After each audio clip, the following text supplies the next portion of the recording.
After losing an appeal to Samsung in a UK court last week, Apple is not exactly taking the high road. The two tech companies have been in and out of the courts for quite some time, disputing over patent laws in several countries. And this time, Samsung walked away with a win in the UK, saying that the Galaxy Tab tablets do not infringe on Apple's iPad design simply because they are, quote, not as cool. And as part of a court order, Apple was told it needed to issue a public apology to their Korean-based company, both on the web and in newspaper.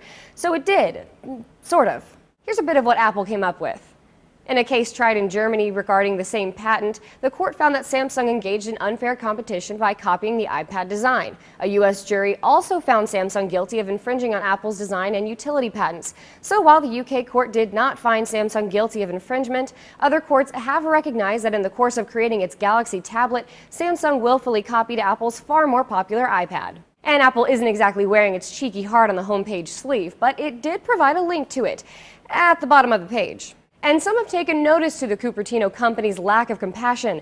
A writer for TechCrunch blatantly states, "You can't call it an apology." Quite the opposite. Apple makes it clear it does not agree with the court's decision by pointing out that it has had court wins against Samsung for the same design patent in Germany, and noting its huge win against the Korean gadget maker in the U.S. this summer. And the Inquirer calls it cheeky and a sort of apology. Forbes says Apple did get it wrong, but for a different reason. The jury in California decided that Samsung's tablet did not breach the design patent.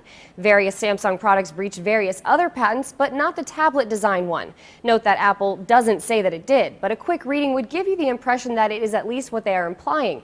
That Apple statement is something of a masterpiece, actually. Absolutely true in each and every word and sentence, and rather misleading as a whole. And as far as any implications go, a writer for TG Daily says this might just keep the bitter ball rolling between the two tech companies. I have to say that when I suggested last week that Apple base its apology on the not as cool statement, I never expected the company to do it quite so enthusiastically.